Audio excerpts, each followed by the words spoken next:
This is Specialist Angling. And this is Sergeant Renner with the 301st Chemical Company in Baghdad, Iraq. You're watching In the Trenches. Only on Time Warner Cable 6. Thank you, fellas. Well, welcome back to In the Trenches. Stop digging and pay attention, huh? Now we take one final look back at the win versus Ball State because it's going to help us move forward and keep winning. Here on the show, we call it an AAR, After Action Review.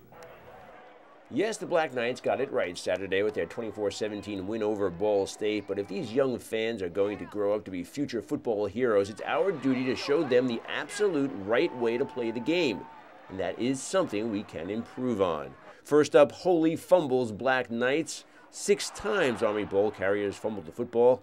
Fortunately, it wasn't Ball State who was falling on the ball. The Black Knights only lost 1 of those fumbles, but that can't happen again. That's a complete no-go offense. You got to squeeze the cheese. Roger that. Secondly, listen up, defensive ends and outside linebackers. You've got to stay home. For the second week in a row, the quarterback bootleg burned the Black Knights D for 6. Don't get sucked up by the fake, fellas. Do your job, not someone else's, or as we like to say, stay in your lane. And lastly, even though it was a win, the offense needs to show some more firepower. 265 yards of total offense, 3 of 7 passing. The running game still isn't clicking, and right now it's the defense that's making the big plays. You listening, Big O?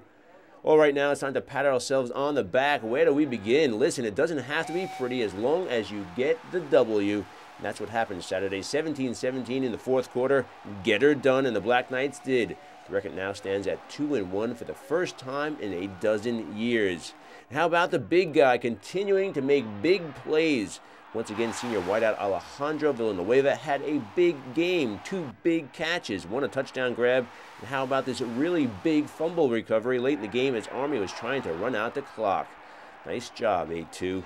And we finish with these numbers, 15 for 50. 15 as in the number of tackles recorded by number 50, junior linebacker Steven Anderson, who was all over Blake Field Saturday afternoon, terrorizing the Ball State offense.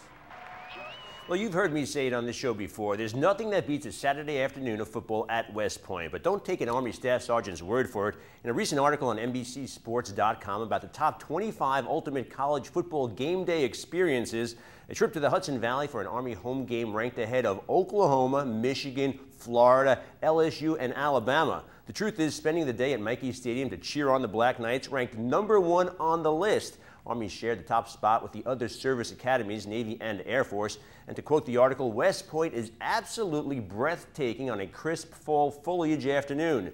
No parade matches that of the Corps of Cadets. Here, see it for yourself.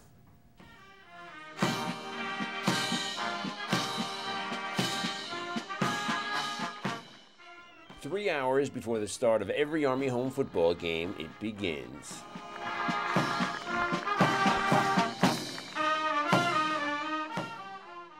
The regimental march made by West Point cadets across the military academy's parade field. It alone is a must-see event. It's something that shows the precision, the discipline, and the excellence of the Corps of Cadets on every Saturday of every home football game. And when you have a beautiful Saturday like we have today, when the sun's shining, temperatures in the 70s, it's an incredible event. It's a lot of fun, something for the whole family to see. And your reward for answering that early wake-up call isn't just limited to watching marching cadets. There's also cadets of the flying variety.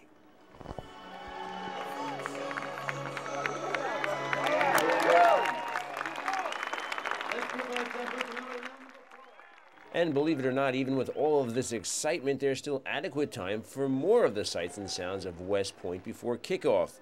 Plenty of Army football fans march on over to Black Knights Alley, located just outside of Michie Stadium, just prior to the game for all sorts of fun. Trust me, it's a day that won't disappoint, no matter what the outcome of the game is. Of course, though, we like it best when the home team is celebrating at the end.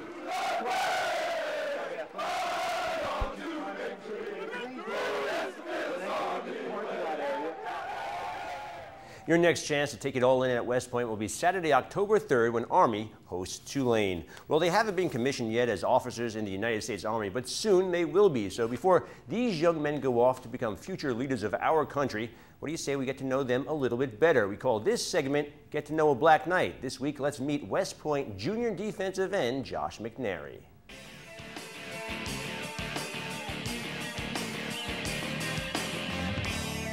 Tonight's Get to Know a Black Knight is brought to you by Williams Lumber and Home Centers, a name you know and a name you trust. Josh McNary, I'm a rising junior, Houston, Texas, born and raised, and I'm a linebacker / DN. They refer to it as a quick end. Why West Point? How'd you get here?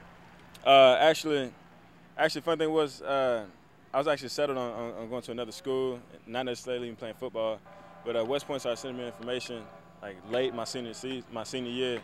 I want to say around like March, matter of fact. So way past like the time like the applications I've been through and all that. So I rushed through like the application procedure, and they actually ended up accepting me. So I kind of jumped at the opportunity, not only to serve at like such a prestigious school, but also like one with like such a prestigious football program and pass. It also offered like the D1 program, which I was ecstatic about playing for. What does playing Army football mean to you? It's huge. Sometimes it just puts things in perspective. How much bigger, you know, Army football and like this jersey is than just me and just like this particular season right now. So it definitely like takes into account like what this represents and like what my performance on the field each day, be it practice, weight room, all that, like what that actually represents at the end of the day. Joshua McNary is not at practice or not in the weight room. What do you enjoy doing when you're not doing those things?